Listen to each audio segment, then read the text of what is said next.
Welcome to Ring of Fire. I'm Mike Papantonio. Coming up on today's show, we'll find out why health care costs for Americans are so much higher than the rest of the developed world. And the U.S. Supreme Court's being handed an opportunity to destroy labor unions, and we'll talk about whether or not our corporate court is going to follow the marching orders of big business again. And global financial leaders are sounding the alarm bells about climate change, and we'll tell you why they're terrified of a global economic collapse because of that climate change. We have all that and more coming up right now. Just remember, you've stepped into the Ring of Fire. You can't change Washington from the inside. You can only change it from the outside. Grand jury secrecy rules. For political gain. The press can find out. That has nothing to do with politics, but go ahead. It wouldn't bother me. Oops.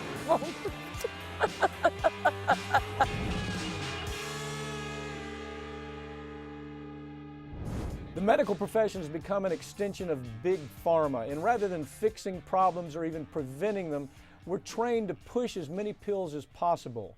Joining me now to talk about this problem is Dr. Tom Schneider, board certified and experienced in so many parts of medicine.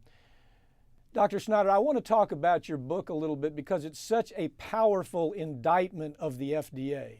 What caused you to write it, first of all? You've been in the medical profession for so long, certified in this, certified in that, years and years and years of experience. What was it that drove you to say, I've got to write a book and expose the problem here? Now, that's a key question, and actually I have to compliment you because very few people have ever asked me that. It really came across to me, Mike, by my own experience. So when I give a talk, if there are 100 people in the room, I usually start by saying, I want to know what your wellness is. What does that mean? It's everywhere. You can buy wellness apples and wellness toothpaste and wellness spas. And I said, let me get a feel for you. Raise your hand, just raise it, if you've had heart disease, been 100 pounds overweight, high cholesterol, diabetes, insulin, lost your kidneys, perforated bowel, heart disease, bypass. Well, this gets on and on and on and gets old. And I said, let me stop and say, who out here in the audience has had every one of those disasters, every one of them, and you're still alive today and you're happy to be here, you want to live tomorrow? Oh, one person has their hand up. And they all look around. I go, no. You're looking right here, right here. Well, I'm the guy. Let me ask you this, Dr. Schneider. Yes. As I read your book, the startling thing to me that most people don't get is they believe that the FDA is there to protect them. They believe that somebody is looking out for them. In fact, interestingly enough, if you were to ask 10 people, 9 of them would think that the FDA actually does the testing on drugs themselves, don't they? Exactly. So true, you turn all that on its head. How about doing that here? Tell the viewers what the real relationship is and how dangerous the FDA has become. Well, and again, let's keep it at a level. Let me try to keep it at a level that patients, me, understand. And that is, you've just heard all of the disasters that I've had, and some were related to Agent Orange. I ejected in Vietnam during the Vietnam War, and certainly Agent Orange, a toxic agent supplied by the government, did devastating damage to me. However, most of the other problems that I mentioned, the diabetes, the perforated bowel, the heart disease, came from medications that I was taking. Medications, Michael, that I was taking. 10 months ago, we delayed this show because I was in an ICU for 4 months because I was taking an injectable synthetic type of insulin that causes pancreatitis. It ate my pancreas, my liver. I spent 4.5 months in an ICU. Okay, now, so so the question is, why do you write this? Somebody who goes through that, it's kind of a wake-up call, I suppose, and you say somebody's got to talk about it. Oh, yeah. As you approach this topic, though, I noticed your discussion about something as basic as statins. Everybody now, you go to the doctor, your cholesterol is 3 points high. Oh, my God, you've got to have a statin. And the discussion then with the doctor is, well, you say, well, what are the problems? The doctor has been told that there are very few problems. The doctor has been sold the idea that a statin is so important and imperative to survival. Well, now, you talk about your take on that, for example, and not just your take, but a whole body of doctors that are saying this is nothing but a sales job by the drug industry. Talk to me about that. Sure. So statins, I don't downgrade all of medications. I still take some. Some people actually benefit from statins, but the percentage is about 15%. So out of 100 prescriptions written for a statin, 15 are for people with congestive heart failure, inflammatory disease, and they're probably helpful. Maybe not any better than Motrin or aspirin, but they're anti-inflammatory. The 85 other prescriptions that have been written are pretty much dictated by very attractive pharmaceutical reps, no offense to the males that are out there as well, by the FDA and by Big Pharma. They have pushed that if you're not on this, you're going to die. I've had heart disease, bypass, stents, everything imaginable to my heart for a lot of other reasons. I'm not on a statin. Okay, let me ask you something. Every time when there's an alternative kind of solution to it, for example, there are alternative issues that not just you talk about, but plenty of doctors, medical doctors for years have been talking about. Before statins were out there, they would advise the client, the patient, to do A, B, and C.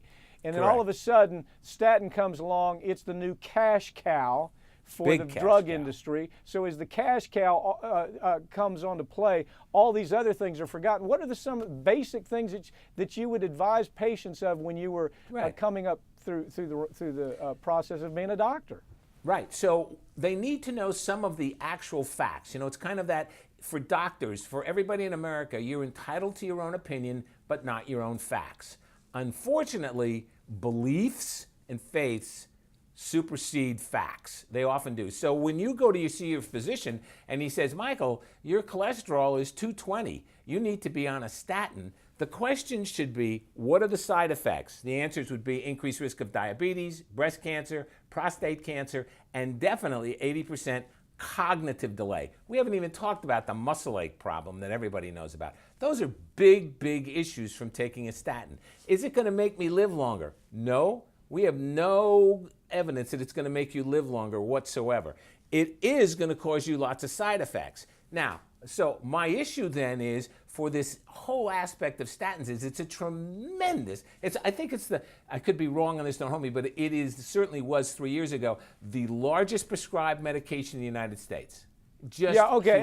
Now look, without just focusing on statins, SSRI. Your book says the same problem with SSRI. Obviously, you were talking about the dangers of Vioxx before it killed thousands and thousands of people. What I thought was so interesting about your book, Doctor, was that the things that you talk about in that book are a frontal attack to the system of the creation and distribution of drugs. And one thing you talk about is that the FDA gets 40 to 50% of its money from the drug industry. Now talk about that, because it's insane. It's almost like Colonel Sanders guarding the chicken house, isn't it? Right. That's exactly right. It's a perfect analogy, because that's precisely what the FDA does. The FDA is in a position where it deals with Big Pharma, and you know that Big Pharma is an $800 billion plus industry a year. $800 billion. And the FDA is a humongous part of it. They were supposed to be the watch guards, the keepers, the safeguards of medications. It has turned into a who has the most money, who has the newest medicines. And here's the bad part, Mike. And when I say this, it always sounds like I'm on a diatribe. Oh, you're against the government. No, I'm not. And medications are good. What I do want people to understand are the facts.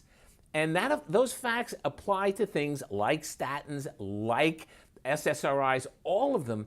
Their side effects are humongous, and they are given money. The FDA is given money. Physicians are given money to improve the statistics that they work better. Okay, so what we have now, when you talk about the government in your book, you're very specific.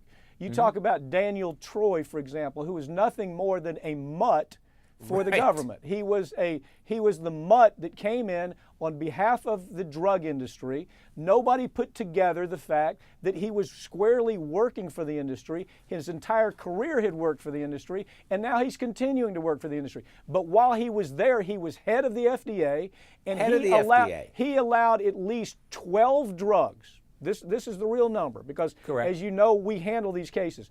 12 of the drugs that we handle directly from a standpoint of having to sue the manufacturer, 12 of those drugs caused injuries that were so bad that they were permanently debilitating. They would cause death. I could go on forever about Daniel Troy, but Daniel Troy was one of the mutt bureaucrats that came out of the FDA because he was bought and paid for by the industry. Did I get that right? Correct. And he went back into the pharmaceutical industry when he left the FDA. He Right. went back to Big Pharma. And Right. the difficulty is that this is not let's downgrade Mr. Troy because it's over with. This is an ongoing today issue. Today, as this show airs, the same process is happening. The same debilitating effects are happening. I am a walking example of the side effects of medications. And it's very, very difficult to get across to individuals. There are alternatives. You mentioned statins. Can red yeast rice with minimal side effects be used? Of course it can. Almost all of my patients were placed on red yeast rice, not on statins, those who needed it. But getting that out there against an army, a wall of misinformation, is unbelievably difficult because I look like the radical. I look like the... No, I tell you, the point is this, when people read your book, and let me just tell you, I read books constantly because that's my job, to be informed. Your book is excellent, and being an insider and having to confront the FDA and the drug industry constantly, I can attest to the fact that you got it right. People should buy this book, they should understand the book, and they should be willing to fight back by doing some of the things that you talk about in that book. Tom Schneider, Dr. Tom Schneider, thank you very much for joining me. Thank you, Michael. What a pleasure. What a pleasure. Just ahead, we'll tell you about the Supreme Court case that could end labor unions as we know them. I'm Mike Papantonio. We'll be right back with more Ring of Fire. Hi, I'm Mike Papantonio, host of Ring of Fire on Free Speech TV. The corporate-controlled media rakes in millions of dollars in profit every year by only telling you half of the story. They're at the mercy of their corporate sponsors, and they refuse to take on corporations that kill, maim, and harm consumers. Here at Free Speech TV, we don't have shareholders. We don't answer to corporate America, and we don't pull any punches. Our loyalty is to the viewers, and our viewers are the ones that help keep Free Speech TV alive. Free Speech TV doesn't take corporate money, and that's why your financial support is so important to us. Viewer voices, not corporate sponsors, fuel Free Speech TV and drive many of our programming decisions. You can help protect Free Speech TV with your donation. Free Speech TV airs independent news and views for independent thinkers like you. Our people-powered programs demonstrate what's possible in our democracy when we unite as workers, as students, as artists, as parents, and partners in progress. More people means more power. Each donation brings more power in programs and more possibilities for change. Our programming equips viewers with vital tools, resources, contacts, and examples of how to collectively build alternative, sustainable solutions to serious community problems. Please donate now and bring these organizing tools into your community. Everyone should have access to news and information that's forming the world around them. Our goal is to keep you and everybody involved. We aim to reach every viewer possible because we're all in this together. Go online to freespeech.org and help support independent, honest news journalism. Your support helps keep information flowing, and together we can hold the corporate media more accountable.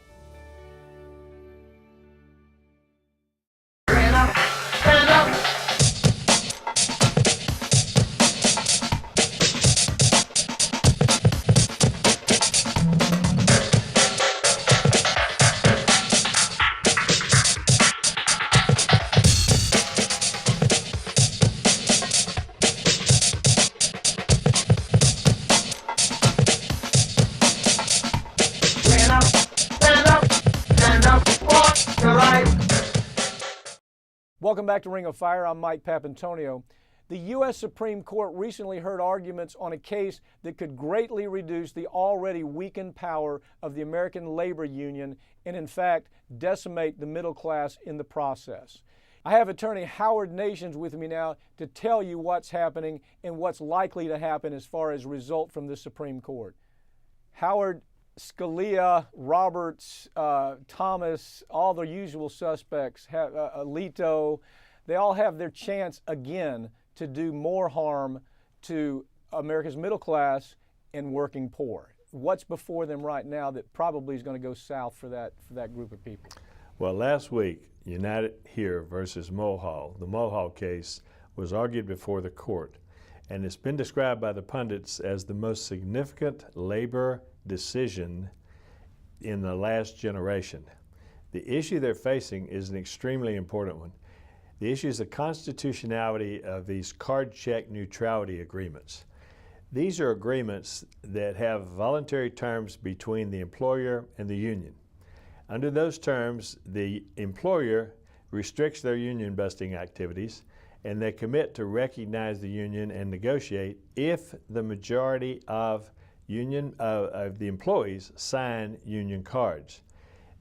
Then the employer prefers the government supervised elections, but the unions agree, no public shaming, they call off all public pressure.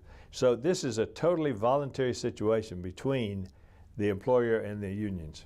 Howard, it seems the important thing is to me, over the years since the New Deal's National Labor Relations Act came into place, unions figured out and employees figured out that it really didn't work that well. Right. There wasn't really enough that was put down in paper to give them a lot of guidelines. So they started working between themselves. They said, look, let us do our own negotiating with the employer. Let us try to go out and accomplish something by fashioning something that the employer wants and that the worker wants. Give us some examples of that. I think of the issue with the casino case down in South Florida. Yeah, under the new norm, when they figured out that the NLRB implementation of the National Labor Relations Act simply was not working, it wasn't working, it was very anti-union, they created a new norm. And under that new norm, the unions adopted comprehensive campaigns. They included not only their strikes, but community pressure, consumer pressure. They used every legal, media, and political aspect they could come up with. And then they made these side offers. They offered employers enticements. They would give them lobbying assistance. They would agree to cap contract costs. They would exclude other groups. And the results of the new tactics were that the unions get recognition, they get a contract, they get no retaliation. Now, the case you're talking about, Mulhall, is a perfect example of this. Unite Here Union and Mardi Gras Gaming reached an agreement to use the card check system. The union agreed no strikes and pickets, and then they made a side deal that the union would assist the company in a Florida gambling ballot initiative. All the parties were happy. Everybody's happy. And that things are working as they should. And then enters a third party, which is the Republican anti-union right-wing foundation, who finds an employee to challenge it and call it illegal. And what they're saying is that when an employer signs the card check deal, that they're giving a thing of value to the union officials, which is prevented by federal law. In other words, here you had the labor unions happy, the employers happy, both of them get something out of it, life goes on, but some third party comes in simply, and I got to tell you something, there's no question that this was done to get this case before the United States Supreme Court. No doubt. When you really they wanted to get in front of these right-wing trolls that have been placed on the court, these politicians that wear black robes, Alito, Scalia, Roberts, Thomas, these characters that they know they can count on every time, including Kennedy most of the time. So they wanted to get this issue put in front of the Supreme Court because they knew this was their chance to finally kill unions in America. Isn't that kind of how this developed? Well, it absolutely is, because Professor Sachs, the labor professor at Harvard, said that all successful organizing that goes on these days uses these alternative ground rules. And if you declare those illegal, Mulhall could effectively outlaw union organizing or outlaw effective union organizing. I mean, yes, And so- this could stop the whole thing. Now you have the Supreme Court. The next thing they're taking a look at is even alternative labor groups that aren't even unionized. Right. People like the Walmart group that goes out on a Black Friday strike. They even want to restrict what these people can do to say, damn it, we got to make a minimum wage. We have to be paid a decent salary and some protection here. Isn't that where this is headed? It is, and what's happening here, there are two attacks on this by the Republican Party. The congressmen in the Republican congressmen are offering legislation to do exactly the same thing they're trying to do in the Mohawk case. And then, of course, they're hoping that in the judicial wing of the Republican Party, that the Supreme Court will also accomplish this for them. And then, I know you've called this before. You're calling that the Scalia is going to do exactly what the really rabid right-wing Republicans want, and that is to bust the unions again. Isn't that your call? I am, and let me tell you in one sentence how bad it is. Craig Beck, the former NLRB member who is CEO and general counsel of the AFL-CIO, says Mulhall, taken to its logical conclusion, would criminalize, listen to that, would criminalize a large swath of ordinary voluntary labor management relations. The implications are really sweeping. Howard, thanks for joining me. Another story that just makes your gag reflex almost respond. Thanks for being here. Sure, Mike. Our environment is already showing the damage from climate change, but you're also being hit in a place that you may not have noticed yet. That is your wallet. Climate change is killing businesses and driving up the cost on damn near everything. I'm joined now by Farron Cousins from the Trial Lawyer magazine to tell us why that's happening. Farron, the media doesn't seem to be paying attention to the fact that the planet is melting. The average person still doesn't, they're still not sure whether the planet's melting or not. But tell us who is certain that the planet is melting from global climate change caused by fossil fuel. Surprisingly enough, begin with the insurance industry and tell us what they're doing. Well, it does. The insurance industry has actually been leading this issue for, close to 10 years. They started, forcing states and other entities to start building the impacts of climate change into their assessments. I think just for the city of New York, they've already projected about a $3 trillion economic loss that the insurance industry is going to face in the coming years from climate change.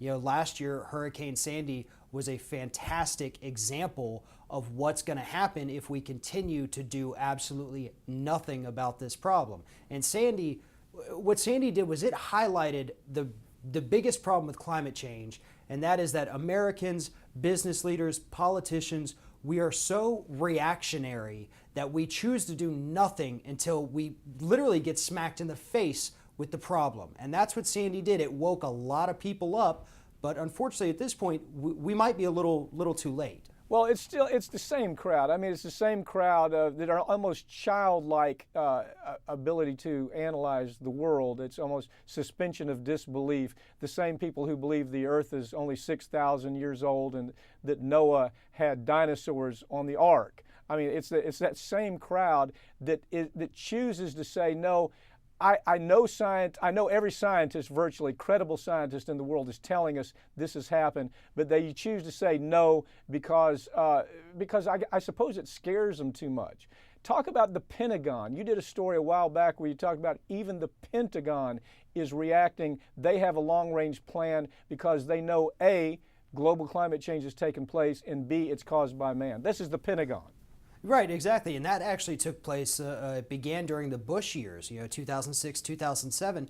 The Pentagon realized that we cannot continue to ignore this threat of climate change because it's going to create this whole new wave of climate refugees. It's going to create resource scarcity in volatile parts of the world. I mean, the Middle East already is a hotbed of turmoil. Imagine what's going to happen when they start running out of water.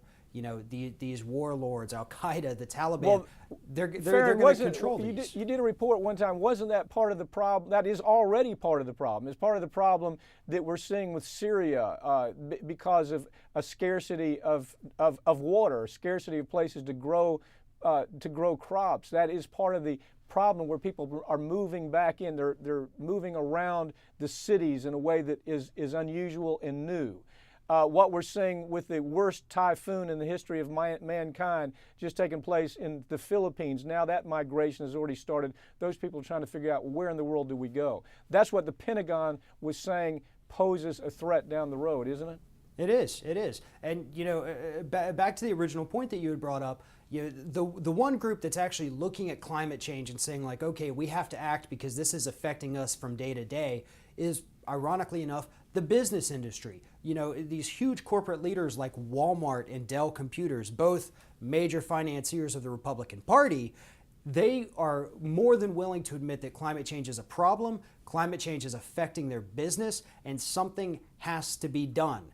The problem is that these companies are so short-sighted that they don't want to act. They want to continue giving millions of dollars to Republican Tea Party politicians who choose to say that climate change isn't even real. Isn't that partially because of the new MBA CEO model? And that is, in the old days, there was a long game. A company like Walmart or a company like Dell Computers or any of these large companies would have a long game policy. The CEO was going to be there for 25 years, and therefore it wasn't a question of immediate gratification by way of big bonuses, quick money, and give away the farm. They had a long game. They looked down the road. Here, it's this immediate gratification that some of these companies have. Therefore, they pump huge money into the Republican coffer, knowing that the vast majority of deniers come directly from the Republicans. Did I get that right? Right. This is exactly what a criminal would call a smash and grab job. These new CEOs come in, you know, the average tenure of a CEO is about 4.5 years now. You know, they're not looking at the long game. They're looking at how can I come in, make as much money as possible, and then leave these big issues like climate change. We'll let the next guy deal with that because it's not going to affect me in 4 years. I need to get my golden parachute. I need to get my $1 million bonuses and get the hell out of here. The next guy, he can take care of it. He can spend the money. It's this disgusting, selfish mentality that corporate leaders always seem to have. It's sickening. Farron, the numbers are staggering. 70% of major businesses are concerned that global climate change threatens their business. 51% contacted in the study that was done on climate, on what the reaction was to climate change, said that they're certain that this is going to be an issue they have to deal with. The U.S. economy cost disruption just on Sandy alone, what was $20 billion? The global impact, economic global impact of the typhoon in Philippines is massive. It's over there, but the economic domino effect is massive, isn't it? Right. Even at a perfect year when we don't have these superstorms, climate change alone is already costing us about $1.6 trillion a year from the global economy. That's about 1.6% of global GDP. In the next 5 to 7 years, that number is going to jump up to almost 4% of GDP because there's no action being taken here. We've already got 400,000 deaths every single year directly attributable to climate change, and still no action. Farron Cousins, thank you for joining me. Thank you. When we come back, we'll find out how the religious right is still influencing right-wing politicians. I'm Mike Papantonio. We'll be right back with more Ring of Fire. You're watching Free Speech TV, a network powered by the people.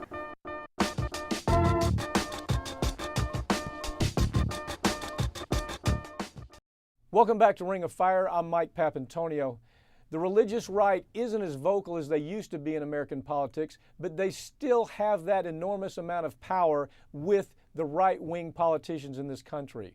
Almost every policy idea from the Tea Party can be traced back to the religious right, and I have author Frank Schaeffer with me now to tell us about how the religious right's new plans aren't all that great for where America is headed.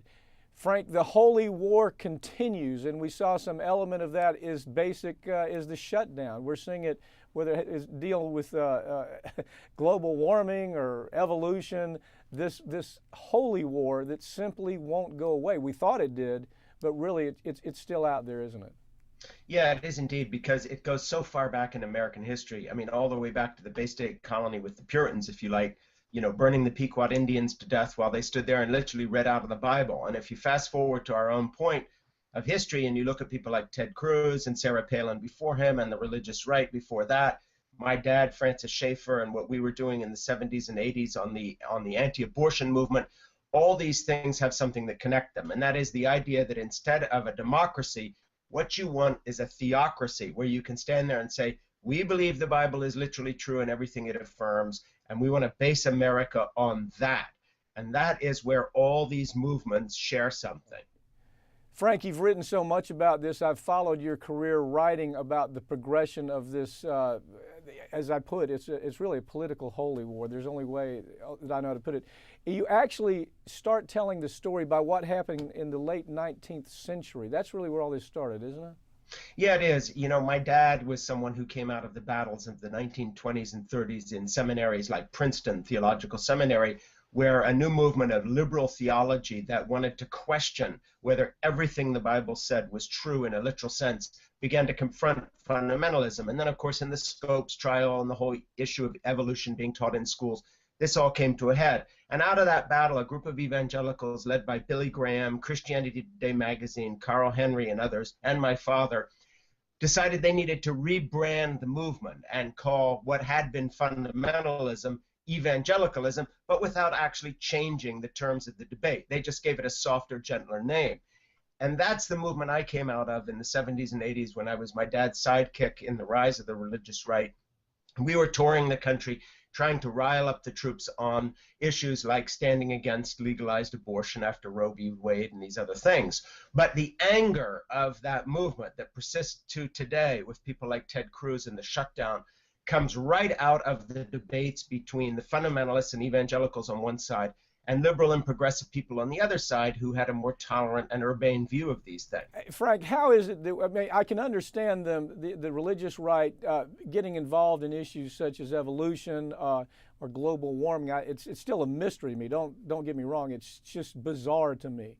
But then when you start saying, well, they also want to be involved in tax issues, because that's really what the shutdown was about, is you had Republicans who were unwilling to raise taxes on multi-billion-dollar corporations. When you drill right down to it, that's what was about. How is this money issue such a big issue for evangelicals?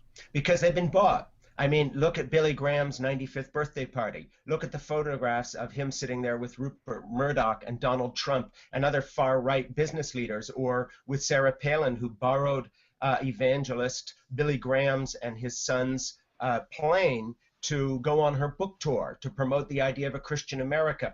This has all been one and the same. Look, what happened is back in the 70s and 80s when Dad and I were out there on the so-called pro-life hustings, we were outsiders. Now, the former outsider agitators who, like us, used to go to people like Gerald Ford and President Bush, number one, that is, President Bush, Ronald Reagan and others, knock on their door, ask them to deal with our issues. From that time to this time, there's been a shift. People like Ted Cruz take the views that we held as outsiders. Now they are insiders. And the reason big money and evangelical interests have become one and the same is that it's a quid pro quo.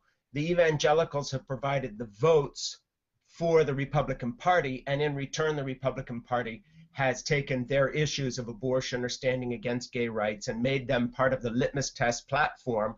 And what has happened is big money, people like the Koch brothers and others, have used this level of religious delusion and intolerance to their own benefit in terms of their politics. They don't care about these issues. The big money in Republican politics doesn't care, but they like these willing dupes who will get out there and march. In other words, Frank, they don't really have, the people who were most taking advantage of these, really fanatical evangelicals, not, I wouldn't even say run-of-the-mill evangelical, but true fanatical evangelicals. The people who are taking the most advantage of them have nothing in common, wouldn't let them use their back door, as a service elevator. That's really the ugly part of this story. Is it's almost like they don't even understand they're being used, and in the process, on the other side, they're destroying the Republican Party. Is all but dead at this point because of this whole fanatic kind of image that they seem to portray. Yeah, and the big money on the right wing, the Koch brothers and others, or Rupert Murdoch and Fox News, or all these kinds of people, they don't care about these issues individually, but what they do care about is trying to win Republican primaries and get their candidates in and others. And of course now, you know, you and I the other day on your radio show were talking about a book of mine, And God Said Billy, that examines the delusional aspect of religion in America. And in that book, in And God Said Billy, what I do is I unpack and show how people who are truly delusional jump into right-wing politics thinking that somehow to be a Christian is to be fill in the blank, against abortion, against gay marriage, whatever it may be, and that those points of view are used by the Republican Party to try to bring voters to the voting booth every election cycle that otherwise would not be there, because they don't actually care about things like the Koch brothers getting lower taxes for billionaires. And global warming all of a sudden only becomes an issue on places like Fox News, who deny it, and evangelicals deny it, because they are kind of doing a payback for those folks who are at the top of the Republican Party, making things like abortion and gay rights, standing against gay rights, a litmus test. And so the religious right has accepted the package of the Ayn Rand libertarian far billionaire right that wants no taxes, no regulation, no effort against pollution, and so forth, because those guys have financed them. Frank, let me ask you something. I know your history very well. First of all, people listening to this would never understand that you're extremely religious. You have a real center where it comes to your personal religion. You actually came up through the system as a child where your father, as you pointed out, was just a remarkably important evangelical moving through the system. When is it that you just said, well, you know, maybe this isn't the right path? Well, in the late 1980s, you know, my dad died in 1984, and he had cancer for 6 years, and I was filling in for him on the platform. I was the keynote speaker at the Religious Broadcasters Convention to 10,000 people. I shared the platform with Ronald Reagan. I was the keynote speaker at the Southern Baptist one year, I think it was 83 or 84, because my dad was sick and in Mayo Clinic. But then when he died, I really looked at this thing afresh. And did I really want to just inherit this nepotistic mantle in the same way that, for instance, Billy Graham's son Franklin has taken on the mantle of his father and the big paycheck and the plane and all the rest? And it was tempting.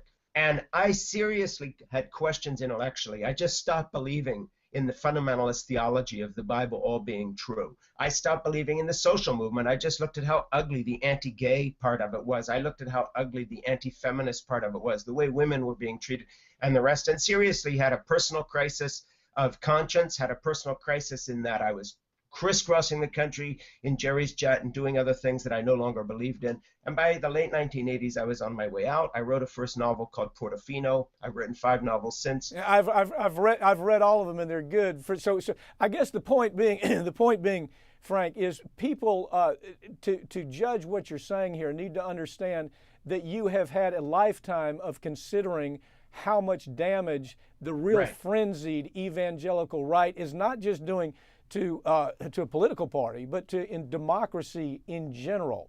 This divide between secularism and, I guess, literal belief in the Bible has always been there. I mean, as you point out, from the 19th century it started. Then you point out, well, they lost the real frenzied right evangelicals lost the fight in the 19th century. They pouted about it. They were angry about it. They stewed over it. And now they feel they're back in power. And we're just seeing the ugliest part of that right now, aren't we? Yeah, and you know, the interesting thing is I go back far enough. I'm only 61, but still that's a little distance. And I knew people like Jack Kemp well as a personal friend, George Bush Sr. I have a folder of personal notes from that family and others. Goldwater, who I didn't know, but knew people who knew him. And I can just say that the traditional Republicans of the 50s and 60s and even into the 70s would have just been shocked and horrified by the Ted Cruzes or the Sarah Palins or the Glenn Becks or the Limbaughs, all these hangers-on and leaders and elected officials, but non-elected officials that shape policy. And so, you know, the Ayn Rand Tea Party types combined with these evangelical crazy people, the sort of people that I profile in And God Said Billy as delusional, those folks have taken the Republican Party and really removed it from mainstream politics. Frank, good book, by the way. I want to have you back on and talk about it some more. This is not enough time to really explore this topic, but I appreciate you joining me. Hey, it's been a pleasure. Thanks a lot. Frank Schaeffer is the author of the new book, And God Said Billy. Just ahead, we'll take a look at how healthcare costs are crippling American consumers.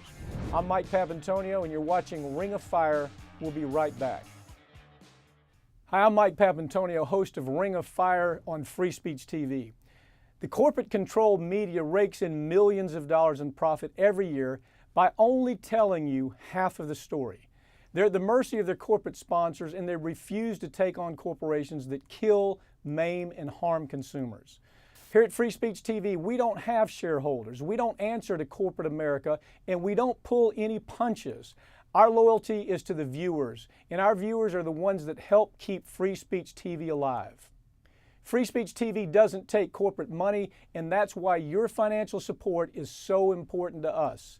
Viewer voices, not corporate sponsors, fuel Free Speech TV and drive many of our programming decisions. You can help protect Free Speech TV with your donation. Free Speech TV airs independent news and views for independent thinkers like you.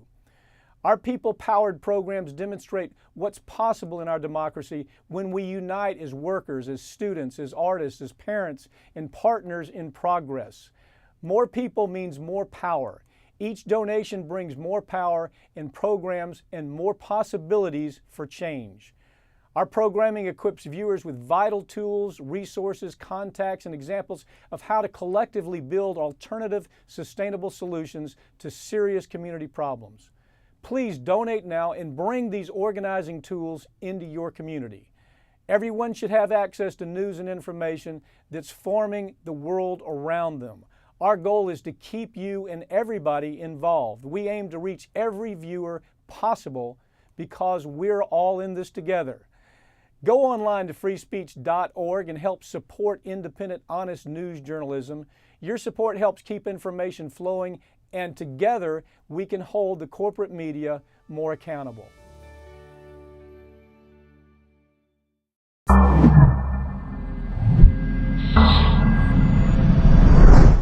Welcome back to Ring of Fire. I'm Mike Papantonio. Americans pay more in healthcare costs than the rest of the modern world.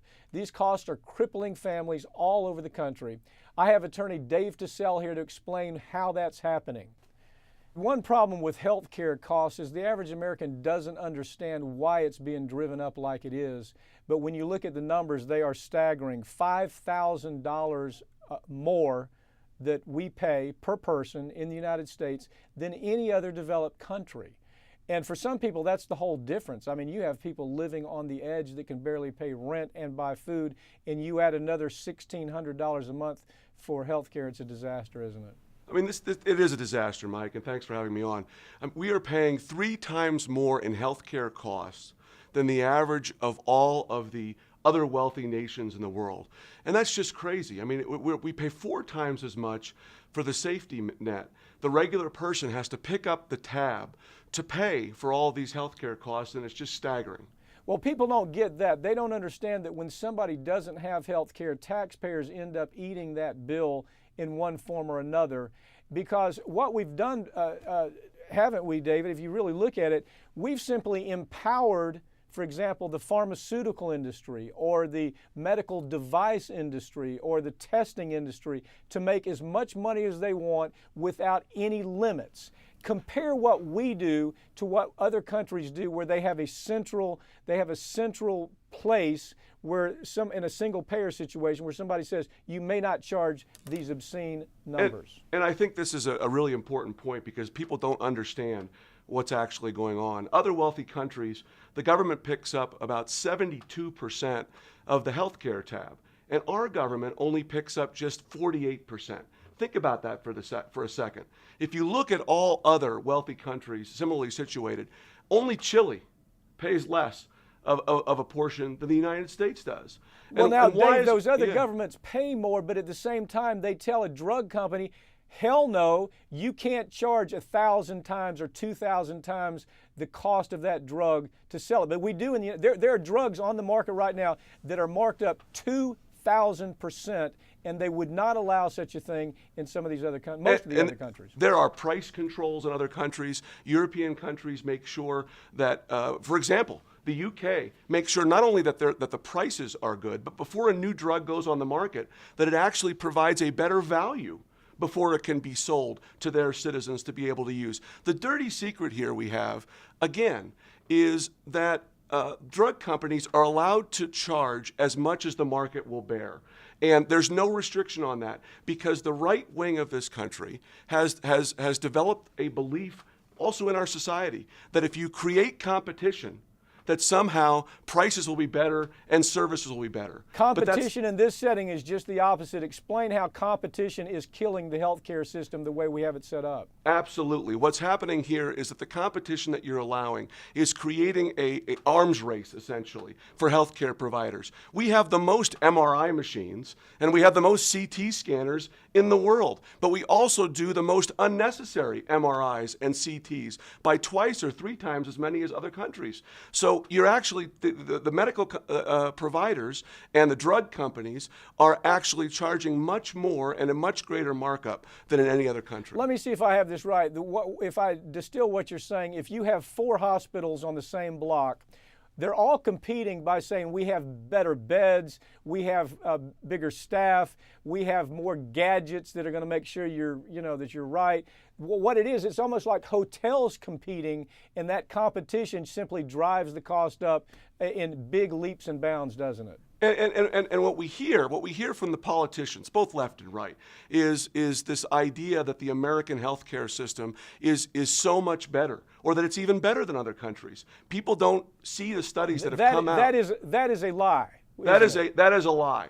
I mean, you look at things as simple as American men are shorter today than they were before. Well, I mean, because of prenatal care. Because of the prenatal care and things of this sort. We get worse results and pay 2 or 3 times as much as the other wealthy countries in the world, and that has to stop. Isn't one part of the problem, Dave, is we can't shop. We don't really shop for medical. We go to the doctor says, look, you got to have a new heart valve. It's not like we call around and try to get the best price on a heart valve because we assume that somehow there is some invisible hand that's not going to let a hospital or a doctor obscenely overcharge us for that. And if they do overcharge us, we assume the insurance company is going to pay for it. But if we have a single payer situation where all of the heart valves are priced according to one market price, then you don't have this escalation in cost because somebody's looking over their shoulder. Oh, the fix to these things is really simple, Pap. I mean, think about this fact. If you have a single payer system, if you have the government stepping in and having the ability to negotiate with the large pool of citizens that they have to make sure they get the best price for the heart valve or for the pharmaceutical medication, that's good for everyone. I mean, 3 out of every $10 that we pay in this country goes to administrative costs, and that's just crazy. Well, how does it? You say 3 out of every $10 we pay goes to administrative costs, compared to other countries where it's I think it's less than $1 in most. Less than $1. That's correct. Well, look, David, I don't see a quick way out of this because at this point it appears to me the pharmaceutical industry and the medical profession in general are kind of the whip hand here. Really, the drug companies are the whip hand. The folks who make these gadgets like CT scans and MRIs by the gazillions, they're in control of it. And we have a government that's just not willing to say, you know what, we're not going to allow you to charge these prices. They do it all over the world, but not here. Dave TeSelle, thank you for joining me. It's an important story. It certainly needs more. It needs more examination. Absolutely. Because Obamacare does not solve this problem. That's absolutely. Thank you. Thanks a lot. The recent elections in Virginia were a disaster for the Tea Party, but new restrictive voting laws could prevent a Tea Party upset in 2014. Joining me now to talk about this is attorney David Haynes. David, major changes in Virginia should tell us a lot about what to expect in 2014 if the Democrats play things right. I mean, the Democrats are notorious about losing the game when they're way ahead. Tell us what you take away from that Virginia election. Well, that's right. There's a lot of positive signs here in this recent election in Virginia for the Democratic Party, which they need to build on. There's also a very important voter suppression issue, which is coming to the fore in Virginia, and is something that the Democrats need to keep their eye on. We've heard about these issues, of course, in the past all over the country, and If you think that they may or may not matter, really, this is an example of an election that under the new law next year, there likely would have been a different outcome. Next year, Virginia will require a photo ID law, which is not the current state of the law. You did require an ID to be present at the polls this year. So that is going to be very different. The Attorney General's election, of course, was very close this year. And with a new law like that coming on the books, basically the Republicans are taking the position that they know who is best to vote. That not all. Well, David, they've looked at the empirical data. They know that by way of things like making a voter ID requirement change, by shifting around the polling places, by changing the early voter days. They have all types of scams that they use to try to discourage elderly, students, minorities of every kind from voting. We know that that's their plan. They've admitted that that's their plan. And your position is that we're going to see whether it works clearly in Virginia, because the Republicans got trounced in Virginia this time. And the question then becomes, can they adjust to it in a way that's going to make any meaningful difference where they can turn it around? Right now, they're in pretty bad shape up in Virginia. What happened to cause that turnaround? Did people just wake up and say, you know, the teabag party is just so offensive, we just can't be part of it? Well, that's what happened. That's right. You saw it from the beginning when the Republicans decided to hold a convention rather than a primary. This is a move to the far right. You had Cuccinelli, who is the Attorney General, who, by the way, did not step down as is customary in Virginia. And that became very important in this election.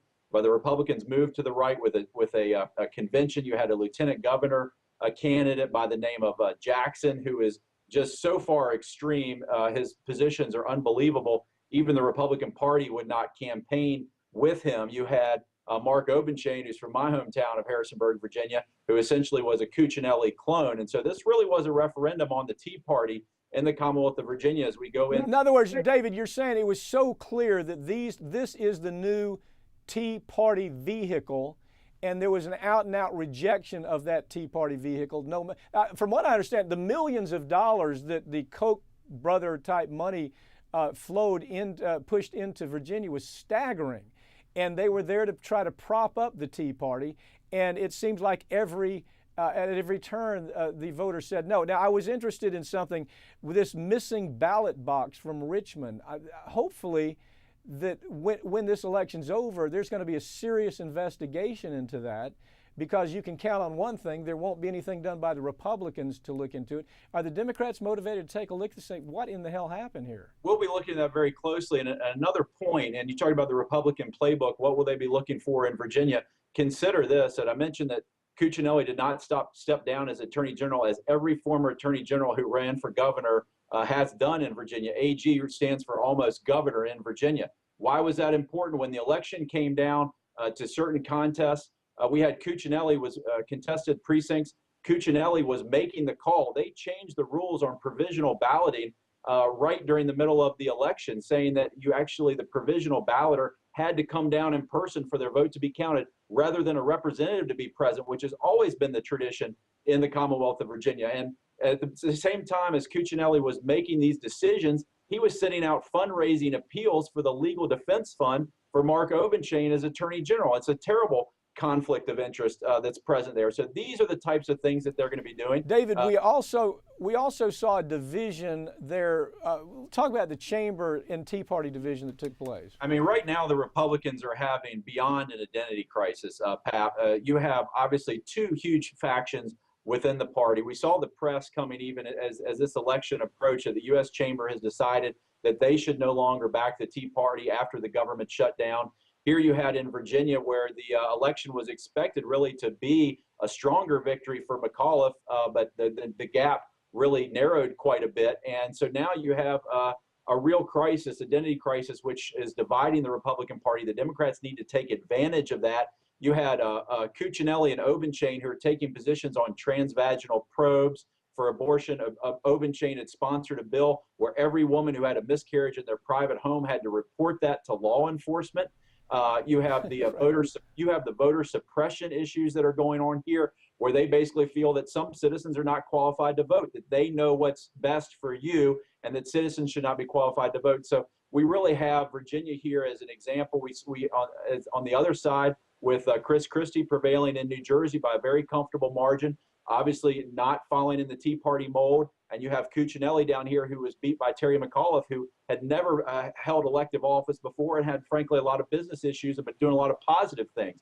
So clearly, this is a crisis for the Republican Party that goes all the way up the ranks. They had embraced. You see Virginia as a microcosm. That's what you've been writing about, and I think probably as I read your writing, you got it right, because again, it's the Democrats' game to lose in Virginia. And nationally, for that matter, because I think that it is a microcosm of what we can expect in 2014 if the Democrats do what they're supposed to do. David Haynes, my law partner up in Washington, D.C., thank you for joining me, okay? Thank you, Pat. That's it for this week's Ring of Fire, but you can keep up with us throughout the week online at ringoffireradio.com or on Twitter at Ring of Fire Radio and on Facebook. I'm Mike Papantonio. We'll see you next week right here on Ring of Fire.